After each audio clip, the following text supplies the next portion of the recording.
بسم الله والحمد لله والصلاة والسلام على رسول الله المبعوث رحمة للعالمين. So we continue inshallah in our Ramadan boot camp, specifically on our focus overview of the Quran. Today we're going to look a little at the objectives of Surah Al-Ma'idah and Surah Al-Anam, and this is according to the order of the Mus'haf, how it's found in the written Quran. We've reached Surah Al Ma'idah and we're going to continue on to Surah Al An'am. And then today we're going to be a little more ambitious with regard to our look at the Quran from the angle of its revelation. And we're going to focus a little on Al Fatiha, Surah Al Mas'ad, and Surah Al Takwir. That is according to the overall order of revelation. The order of revelation. So let us begin, inshallah, with Surah Al Ma'idah. Surah Al Ma'idah, and that has, as has been our custom, is that we're giving an overview. We're not going into a lot of it because what we want to is have the detail. We want to zoom out, have an understanding of the terrain of each surah of the Quran, right?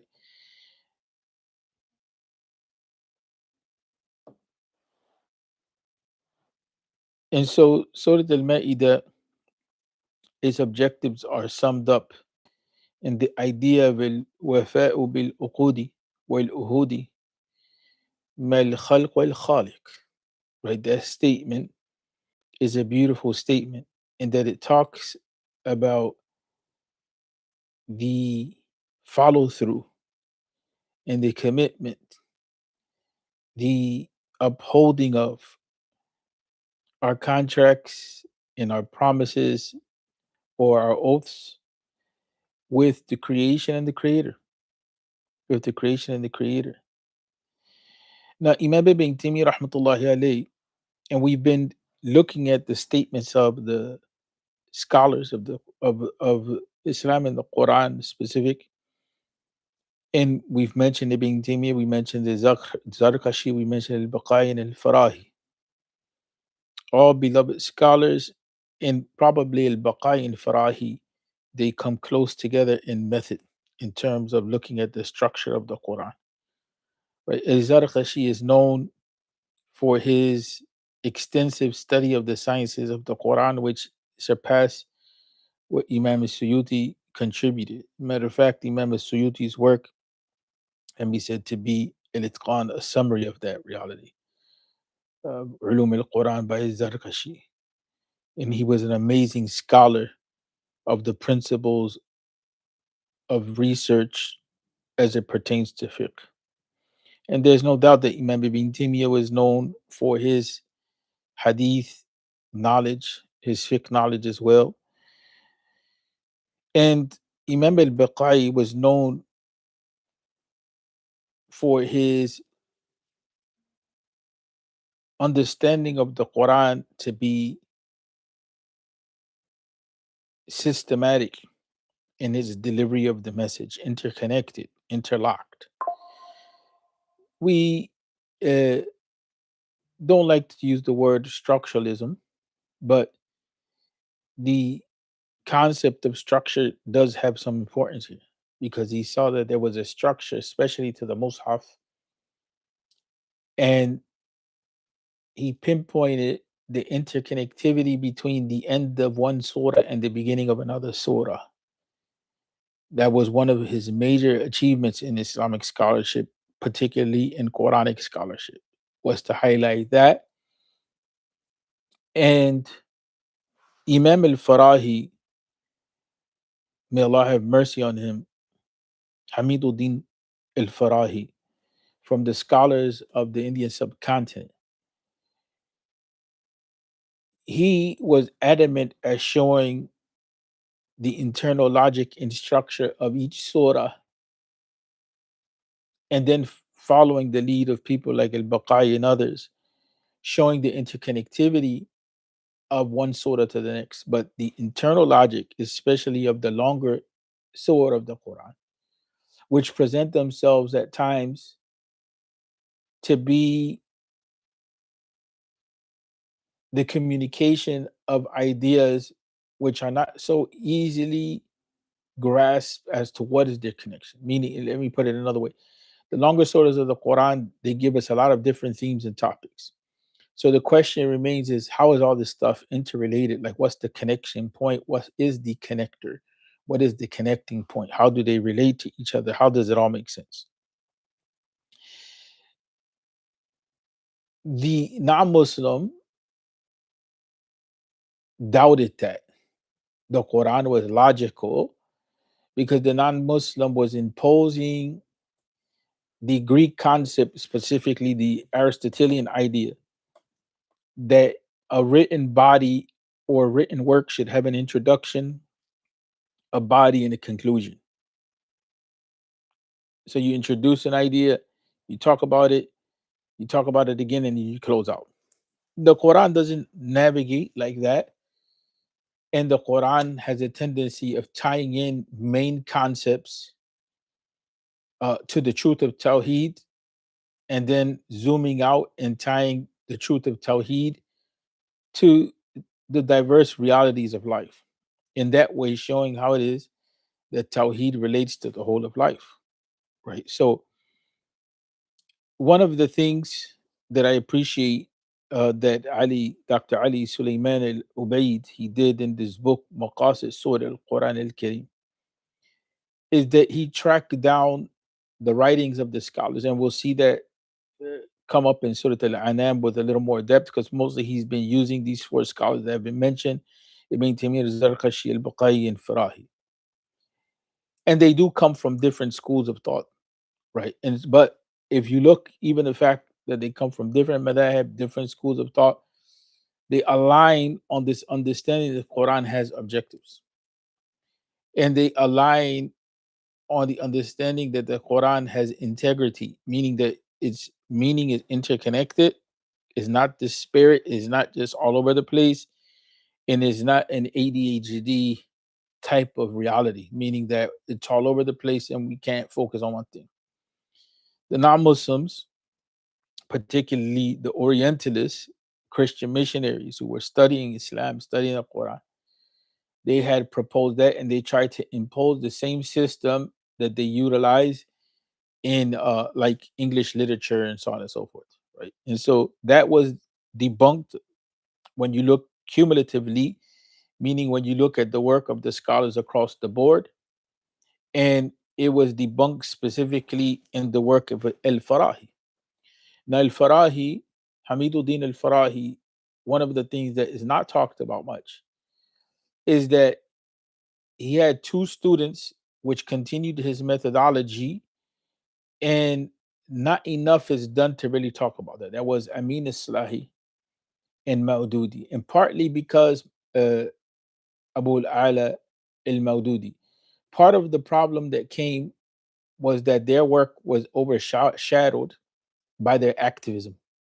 Both of them at one point, specifically Amin Islahi, he kind of dissented at a certain period of time, but both uh, Amin Islahi and Abu al-Ala, or al-Maududi as he came to be known, they were part of Jamaat al-Islami, which was an Islamic movement similar to the Muslim Brotherhood, but it was focused on a number of objectives. Some they reached, some they didn't reach, but there's no doubt that they were focused on political renewal, and they were focused on the renewal of Islam in the face, particularly in this case, what they were confronting of Western thought. They got bogged down heavily by having to confront, specifically Maududi, having to confront the Marxists of that time. The Marxists in that region were not like the Marxists in Latin America. Uh, and Marxists in the Middle East, they Marxists in Asia, Marxists in the Middle East, Marxists in Africa, Marxists in Latin America, they're not all the same. And Russia as well. You find, for instance, in Latin America, they were not adverse or they were not so oppositional to religion that they suffocated it out. But you look at the Middle East, that was the case. You look at, for instance, um, Asia, that was the case. Many places, Russia, and so on and so forth. They looked at religion as being a problem. In Latin America, that was a lot different. That didn't really become a dominant trend of Marxist thought, materialist, atheist, Marxist thinking. So that took up a lot of energy. So the knowledge pursuits and really the reform pursuits and the other efforts that were being ushered in by that particular movement, Jamaat al-Islami, they never really saw a lot of fruition because of the energy that was placed on combating uh, Western intellectual incursions and specifically on pushing back the Marxist movements that were beginning to take over in that region of the world. And I say this because when you look at the tafsir of Maududi, the chapter headings are extremely important. I find that the chapter headings are more important than some of the content that is in his tafsir from what I've looked at throughout the years. The chapter headings, they are more in line with the thinking of Farahi and that they present a systematic, structured, contextualized understanding of each surah and they tie it into the life of the Prophet Muhammad sallallahu alaihi wasallam.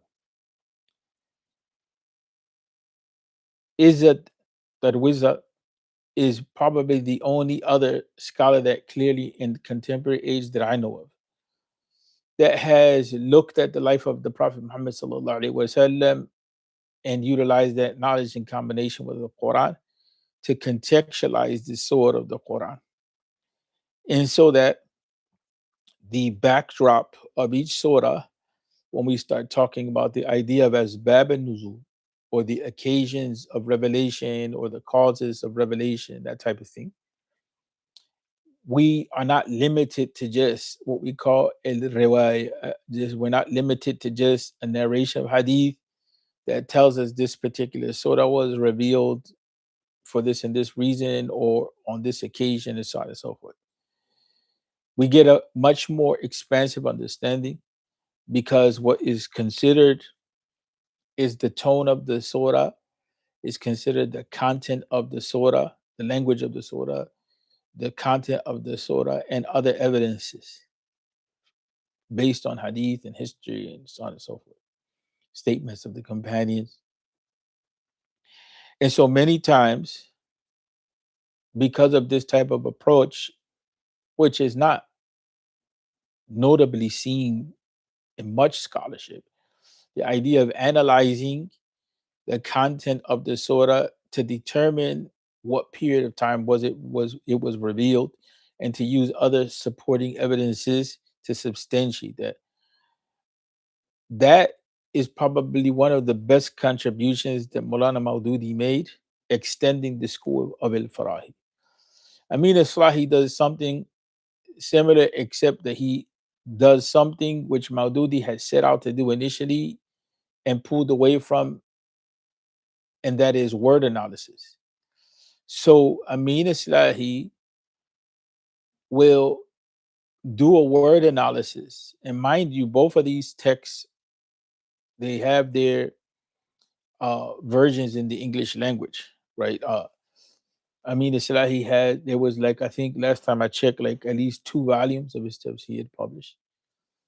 I think so, up to Surat al-Anam or something like that, from Fatiha to Surat al-Anam. I'm not sure where things are at now. And I'll tell you that Al-Baqarah is probably one of the most difficult, as well as Ma'idah, as Al-Baqarah, I'm sorry, Ali Imran and uh, Nisa'i, I mean, sorry, Nisa, and Ali Imran. These are the, and sorry, Surah Al Anam. So we have Al Baqarah, and then you have Ali Imran, right? And then you have An Nisa, Surah Al Nisa, and then you have uh,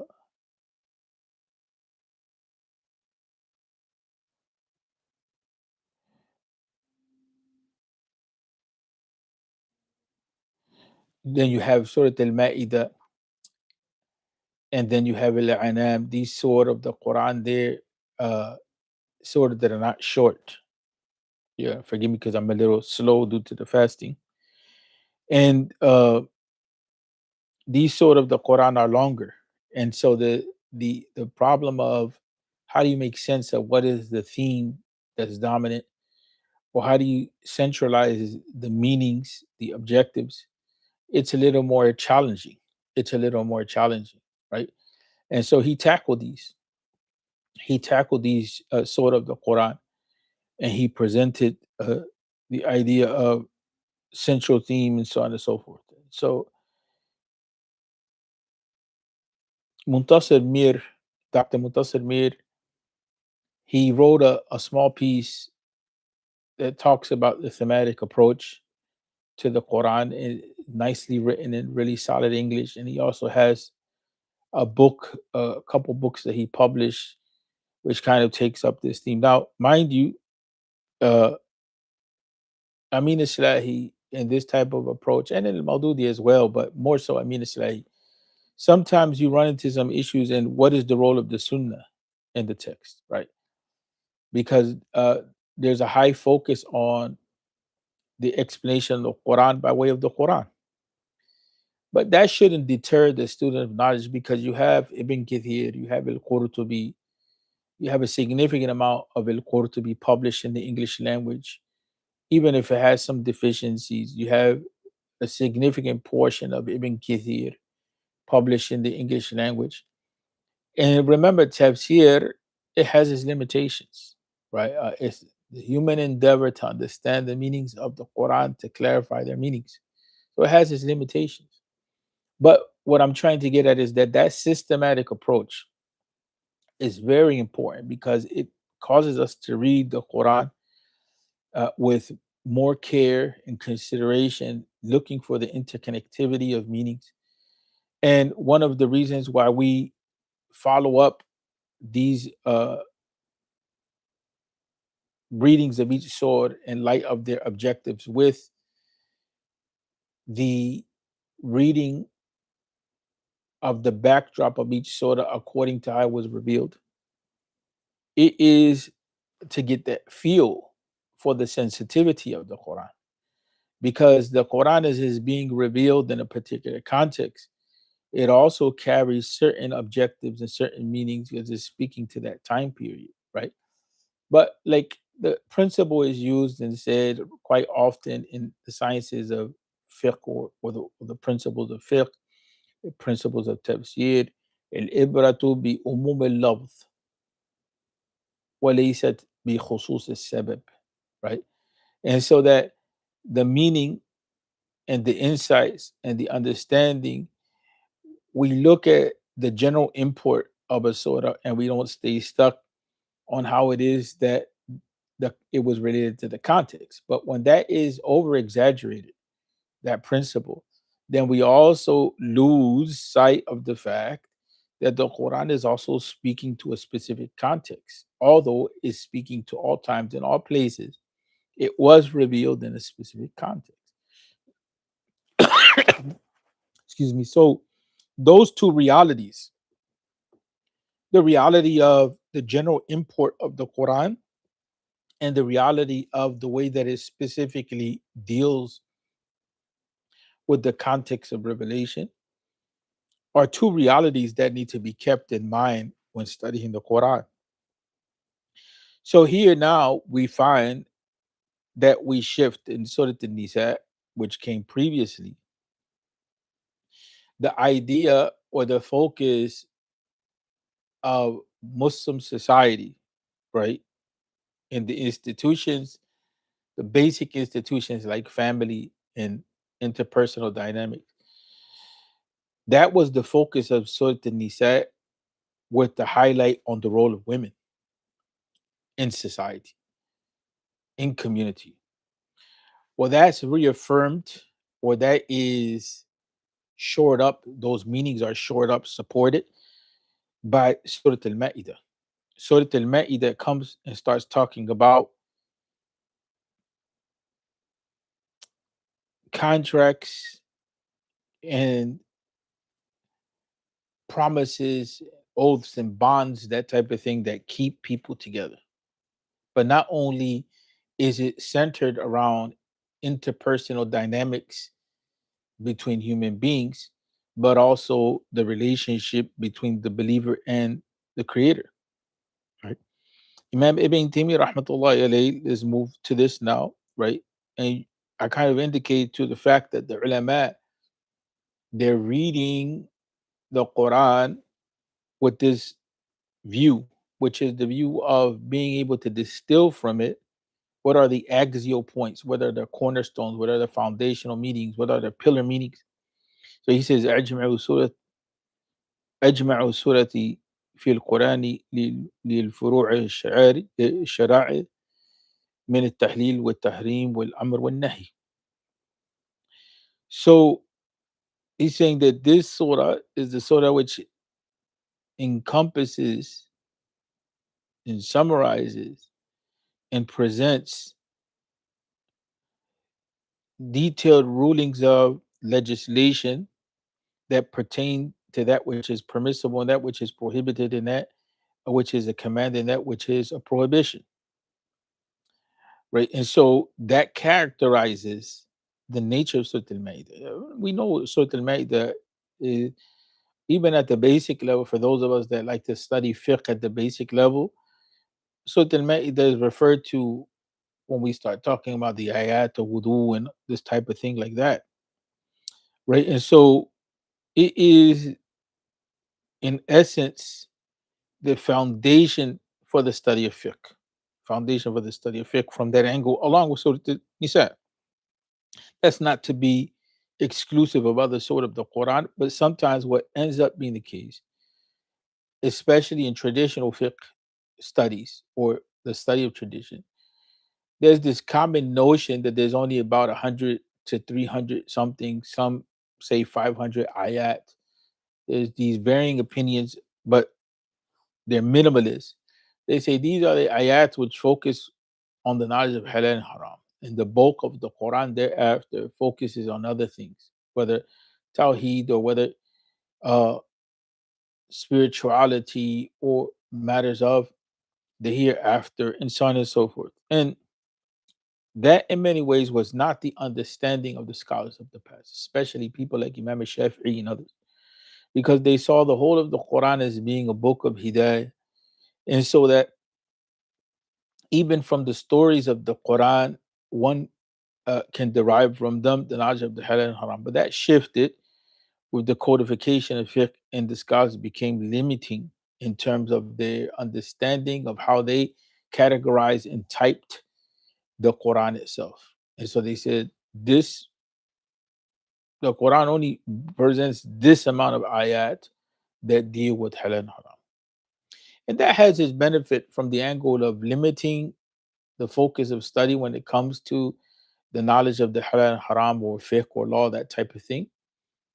Uh, and it also has its limitations. It also has its limitations, right?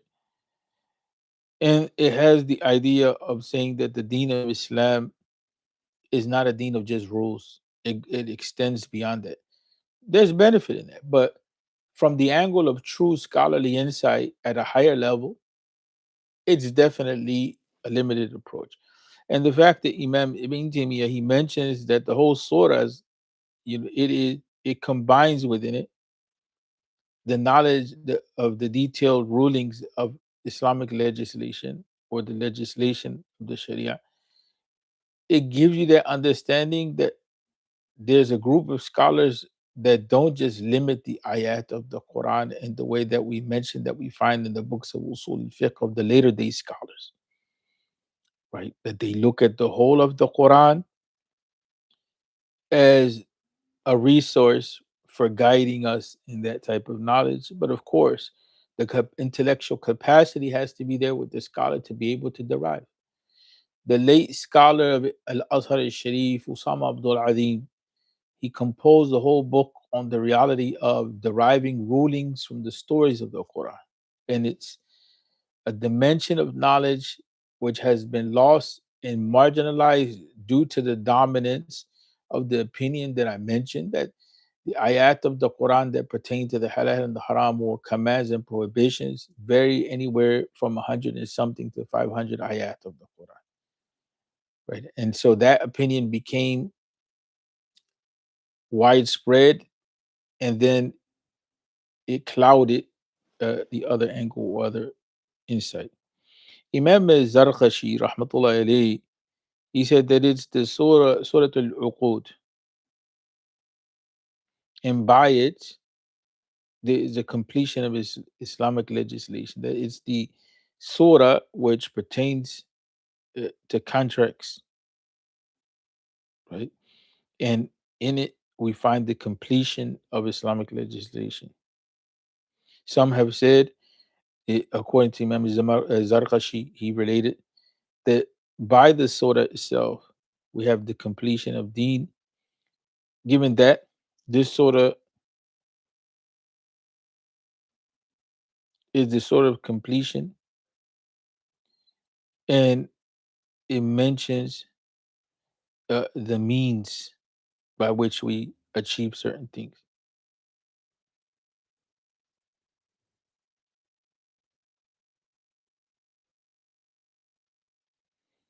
Like in Surah Al-Anam wal Araf is mentioned the objectives, right? The objectives of worship and so on and so forth. In Surah Al-Ma'idah, we find the means by which we worship, right? Because it's dealing with rulings and it's dealing with contracts. These things are means, not ends in themselves. Right? Imam al-Baqai, rahmatullahi alayhi, he states, in light of its objective, that it presents to us what does it mean to uphold, what does it mean to have integrity and fulfillment of that which Allah has guided us to by way of the book. And so what's indicated here is the trust of the intellect specifically. And the trust of the intellect is that it leads us, like we're given the intellect, or it's entrusted to us as a means by which we come to the knowledge of Allah Tabarak wa Ta'ala being one, and that the creation is created by one. And we come to an understanding of the rahmah or the mercy of Allah on the creation. And that we thank Allah Tabarak wa Ta'ala thereafter for the great bounty which He has bestowed upon us, and we defend ourselves by doing that which is good, by belief, and so on and so forth, from the opposite of bounty, which is basically the uh, curse of Allah Tabaraka wa Ta'ala, or the befalling upon us of woes, and so on and so forth. Imam al-Farahi, he follows up and he says that Surah Al-Ma'idah, Surah Al-Uqud, like we've already mentioned, right, like was mentioned by the Zarqashi, there's nothing new, right? Uh, and that is the sort of contracts. But what Al-Farahi brings here is that this surah, it mentions or aids in the building up of Islam by way of people keeping their word and the contract that is divine, right? The firstly, in that case, we're talking about the Shahada. And then what binds us to one another. And we know that a society which lacks enforcement of contracts and it lacks a people of their word, people of integrity, is a society which is unstable or unstable. And we see that. That's why lies, when they come in, they disrupt trust between people. So contracts and enforcement of contracts and promises and truth, all of this instills and builds trust. Right.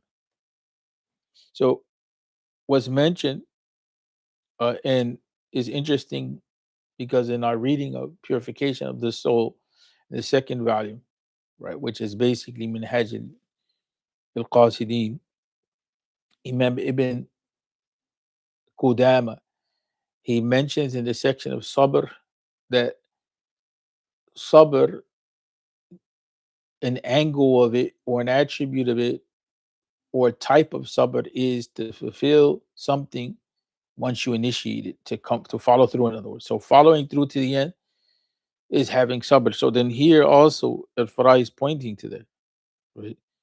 That the surah is pointing to the believer, and this is me embellishing a little. Surah, it points to the believer following through on that which he or she committed to.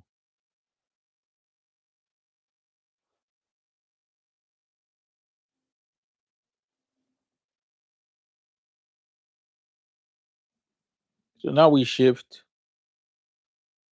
and we move up to Surah Al-An'am. Surah Al-An'am, following Surah Al-Ma'idah, is an affirmation of the oneness of Allah Tabarak wa Ta'ala, taqreeru tawheedi lah, and was followed by the affirmation of the oneness of Allah Tabarak wa Ta'ala. Now is you're seeing an encounter with the Quran, which there's dispute, or there is also not only dispute, there is a establishing of proofs and a call to those people of shirk who are moderate and other than them. And those also, that group of people in that time period that failed to recognize, they did not believe in the messengerhood of the Prophet Muhammad or prophethood itself. Alayhi salatu wasalam.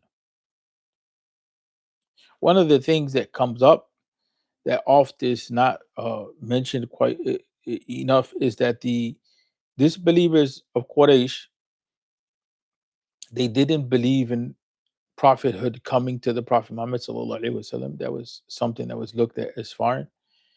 And on top of that, they didn't believe in the hereafter. They didn't believe in resurrection. So in the Meccan Quran, there's a lot of emphasis that's placed on that, right? So now we encounter Dr. Ali Suleiman Al Ubaid introduces scholars that we haven't encountered thus far in our reflection on the objectives of the Quran or overview of the sword as well. Now he's mentioning the great scholar Abu Ishaq al-Isfaraini, who was said to be from the Shafi'i school, said to be a mujtahid, but in any case, he was a scholar of high rank. A scholar of mujtahid means that he's a scholar that is independent to the point that he can research on his own and come to his own conclusions without being obligated to follow others because of the level of his knowledge. So he says that indeed in Surah Al-An'am, what we find in it is what is in it is Qawa'id al-Tawheed. Kullu Qawa'id al-Tawheed. That's a beautiful reality. My qualm has been that we don't look at the Quran in this way enough as foundational for the teachings of Aqidah. Immediately, we jump into those points and topics in which there are differences over them or disagreements over them, and we forget the foundation. And so, here, this surah is considered to be the surah that contains the major portion, if not all, of the cornerstones of Tawheed. Imam Fakhruddin Razi, who was also new to the crowd now, uh, Dr. Ali Suleiman quotes him, Ali Suleiman al Ubaid. He quotes him as saying that Surah Al Fatiha certainly does consist of and is composed of the evidences of Tawheed, of justice, of prophethood, of Al Ma'ad, right? Which Al Ma'ad, you're talking about the day of account. In addition to that, he adds another dimension to what was already said uh, in the initial statement, and that is the refutation of those trends of thinking that don't believe in these things, and those people that incline away from sound belief. So, ibtal madahib al-mubtilin wal-mulhidin, right? And a little translation of that would be to invalidate the schools of thought of those who attempt to undermine or consider as not true the reality of Tawheed and justice and prophethood and the day of judgment and standing. And the mulhidin here, mulhid in the contemporary age, the mulhidin is the plural of mulhid. But in the contemporary age, mulhid means the atheist, right? But in the past, the term mulhid encompassed more meanings than just the atheist as we know today. It also meant those that move away or those that stray, those that trek a path that's distances them from sound belief. Now, Abu Abdullah al-Qurtubi, Dr. Ali Suleiman quotes him as saying, هذه السورة عسل في محاجات المشركين وغيرهم من المبتدعين ومن كذب بالبحث والنشور. So this surah, Surah Al-An'am, it is foundational in structuring arguments against the people of shirk and the people of bid'ah and other than them, like those who disbelieve in resurrection and those who disbelieve in coming to account, right? Or the coming to the grave and the coming out of the grave and coming to account. In closing, Imam al-Baqai is quoted as saying, its objective is to provide or furnish proofs for Tawheed. الاستدلال على التوحيد بأنه سبحانه الحائز لجميع الكمالات. Allah Tabaraka wa Ta'ala is the one that gives form in this case, right? It provides or ushers or furnishes the proofs of Tawheed by example or other types of proofs. I'm adding that part that certainly Allah subhanahu wa ta'ala, the one Allah who is free of deficiency, is the one that gives form to all things in their completion and perfection. Then part of that is that Allah is the source of the renewal of life and its termination. And that Allah tabaraka wa ta'ala has the power and the ability and the capacity to bring back to life that which goes out of existence, or I should say, that which dies. Right? I don't want to get into the philosophical idea of existence and all of that. The whole of the surah is a confrontation with the people of Shirk and others from those who are the people of innovation.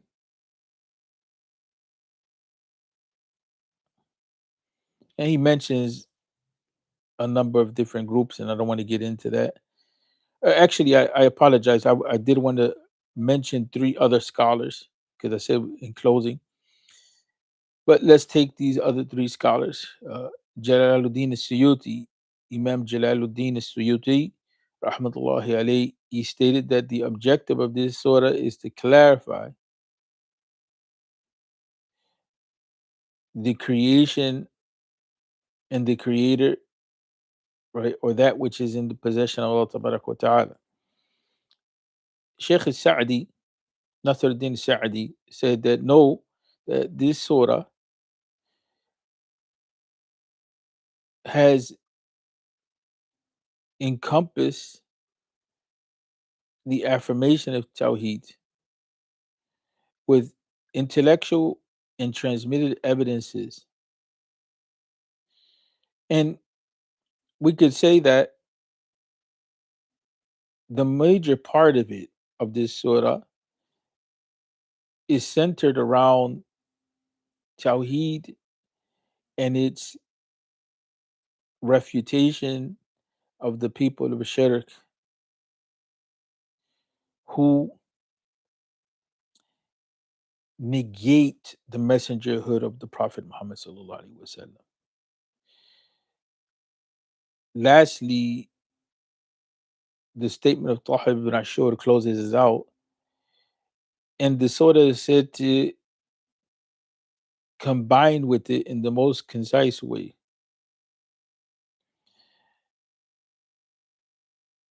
The states of the Arabs in the time of Jahiliyyah and to refute those that are the rejectors from among them of belief, rejectors of belief.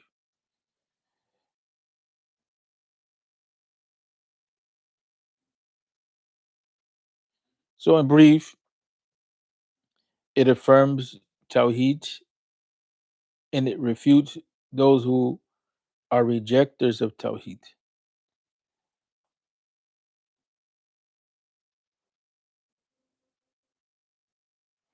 So, now let's shift to Al Fatiha. We've gone beyond our designated time. But Al Fatiha, and we mentioned that now when we deal with Al Fatiha, we're dealing with the Quran as far as how it is that it is revealed. So Al Fatiha, a minority of scholars has said that it was the first surah to be revealed. Majority of the scholars with strong proof have said that it is the first five ayat of Surah Al Alaq. But Al Fatiha remains unique in its standing, and that is considered the mother of the book, Ummul Kitab. And it was one of the earliest surah of the Quran to be revealed. So ayat of Surah Al-Alaq, Muzammil, Mudathir, Surah Al-Qalam, these ayat were revealed prior to Al-Fatiha, right? Ayat from those surah were revealed prior to Al-Fatiha. This surah, Al-Fatiha, it orients the believer not only to Allah wa ta'ala, but to all of the creation. But to all of the creation. And it gives us an introductory foundation to the Quran. So in the Mus'haf, it comes first before all of the other surah. And it lays the ground, as we noted before in the other sessions, for what comes thereafter from Surah Al-Baqarah, Surah Al Imran, Surah Al-Nisa, right? Surah Al-Ma'idah, like that. What follows in order of revelation is Surah Al-Masad or Surah Al-Lahab, right? And this surah, there's no dispute with regard to it being Mecca, but there's some debate with regard to, is it possible to establish exactly what phase of Meccan life, the Quran was revealed over 13 periods. I mean, over 13 years. And that took on a number of different phases, at least four solid phases. The introductory phase is not very oppositional with regard to the people of Mecca and so on and so forth. And then we begin to see some resistance. And that resistance takes on resistance coming from Quraysh and the people of Shirk among them and others. That resistance begins to slowly become more and more violent. First, there's a rejection, there's a name calling of the Prophet Muhammad sallallahu alaihi wasallam. Then there's some aggression that showed, and then finally, the believers' lives are at stake. People are murdered and forced into exile. But when we look at the role of Abu Lahab in turning to the seerah of the Prophet Muhammad sallallahu alaihi wasallam, and we look at his conduct with relation to the Prophet Muhammad, how he treated him, alayhi salatu wasalam, it can be assumed that this surah must have been revealed in the period when he had transgressed boundaries and was full of hostility, and he became a serious obstruction in the progress of Islam in that region. Could be that that was the time where Quraysh had boycotted the Prophet Muhammad sallallahu alaihi wasallam,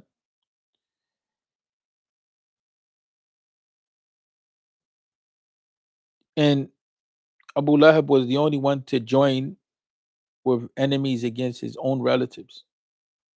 So this is an assumption Abu Lahab was the Prophet's uncle, sallallahu alaihi wasallam, and public condemnation of the uncle by the tongue of the nephew cannot be proper until the extreme excesses committed by the uncle had become visible, right? So prior to the treatment of Abu Lahab, although Abu Lahab, uh, prior to the treatment of Abu Lahab by the Prophet Muhammad sallallahu alaihi wasallam becoming visible to the people, that there's a lot of wisdom in this. It goes against the custom of regard and respect for our elders for the Prophet sallallahu alaihi wasallam to have called him out. Right. As a matter of fact, that would have worked against the dawah.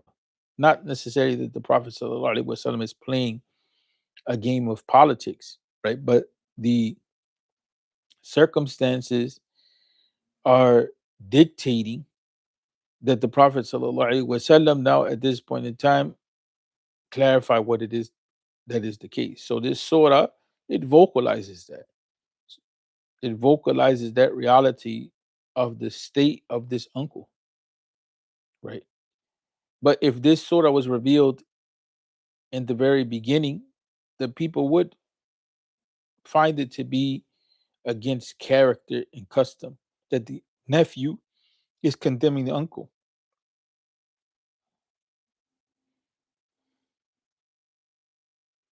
So in the time of Jahiliyyah, there was confusion and bloodshed and robbery and these types of things that had taken place. There was no guarantee of protection of honor of life except from the people of your tribe, those that you had an alliance to. So one of the highest relationships that people had was Silat Rahim, their family ties to one another, right? And that was something that was much regarded in that society within which the Prophet Muhammad sallallahu alaihi wasallam emerged. And that custom supports the idea of what was mentioned, that it would not have been right of the Prophet sallallahu alaihi wasallam, even though Abu Lahab, who said to be his uncle, was persecuting him from earlier on, it would not have been right for him to vocalize this out of the constrictions of custom. The Prophet ﷺ began to preach the message of Islam, and we find that the clans of Quraysh and their leadership opposed them tooth and nail. But Bani Hashim and Bani Muttalib, who they were from his circle of direct relation, so to speak, the other tribes, remember that in the tribal society, people are interconnected. But there's the inner circle of the family and the extended, so to speak, as we have in the modern world. type of classification. So they did not oppose him, right? Bani Hashim and Bani Muttalib, and they supported him openly, although they did not commit to prophethood openly, or they have not yet believed. But the other clans of Quraysh, they regarded this support of the blood relations as the norm. That's what you do. You protect your people. That was not considered something out of the ordinary. So they didn't attack Banu Hashim and Banu Talib directly, right? As having abandoned the faith that they knew by supporting a person, right? They knew and they believed that they could in no case hand over the individual, the Prophet Muhammad sallallahu alaihi wasallam, to the enemies, right? And their support of him was something that was extremely normal, right? That's beautiful to have that backdrop. And that's why we see that the uncle of the Prophet Muhammad sallallahu alaihi wasallam, Abu Talib, he stood by him to the last day. Now, ironically, Abu Lahab was a relative of him, and he lived next door to the Prophet Muhammad sallallahu alaihi wasallam. There was a wall of separation between them.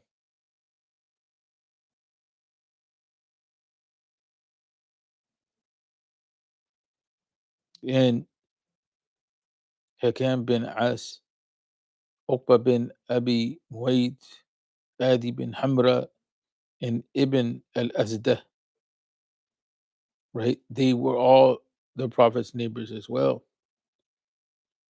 And they would disturb the peace of the Prophet Muhammad sallallahu alaihi wasallam as he was performing the prayer at times. So this means that this was late in the game. This was not early in the Meccan phase. This was the latest Meccan phase, right? And they would do things that were acts of molestation. Like, for instance, they would put the stomach of a goat on him while he was praying, and these types of things. Or they would throw filth at the cooking pot, right? And the Prophet sallallahu alaihi wasallam will come out and say, "Oh, Bani Abdul Manaf, what kind of neighborliness is this?" Abu Lahab's wife, Jamil, Abu Sufyan's sister, had made it a practice to cast thorns at his door in the night so that when he or his children came out of the house at dawn, they should run into the thorns with their feet. So the surah is coming in that context, people, in that context of addressing. There's other details to this, but for the sake of time, we sum with that, addressing the details. I mean, addressing the torments that were coming from these people, particularly Abu Lahab.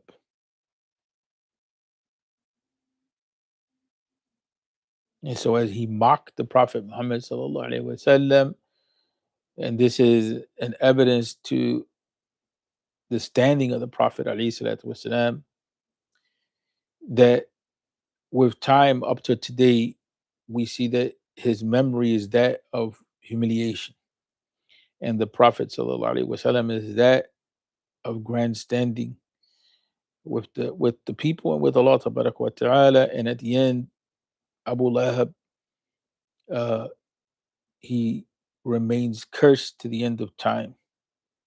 Surah At-Takwir comes thereafter,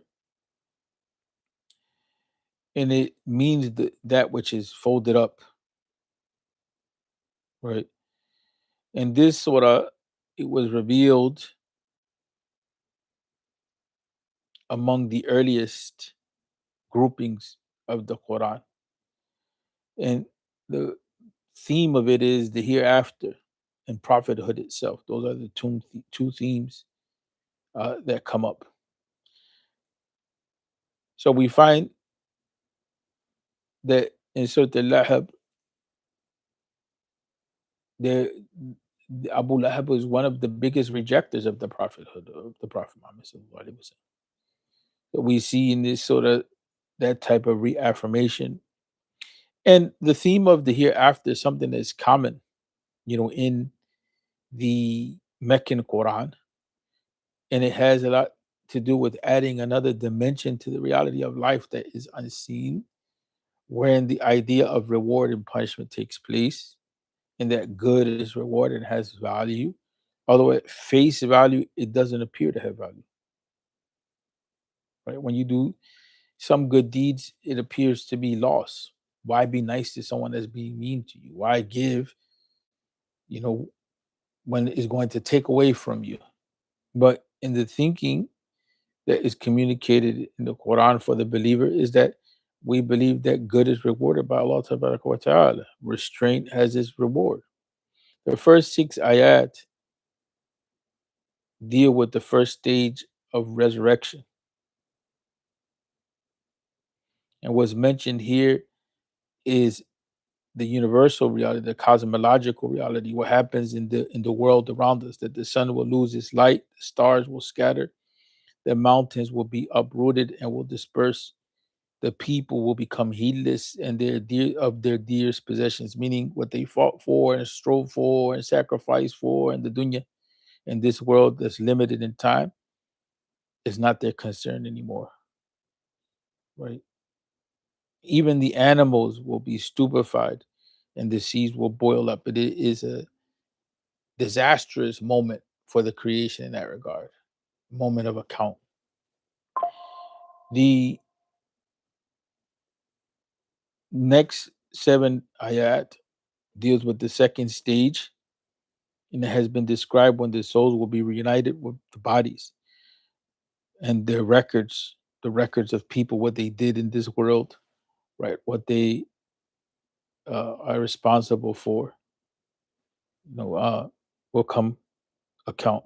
And then after that, the hereafter is talked about, and the human beings should ponder their deeds, and then the theme of prophethood comes. And we close with that, people, and we see how it is that the Quran is breaking out slowly and surely the teachings of Aqidah, right? And at the same time addressing the realities on the ground. Until next time, Assalamu alaikum wa rahmatullah.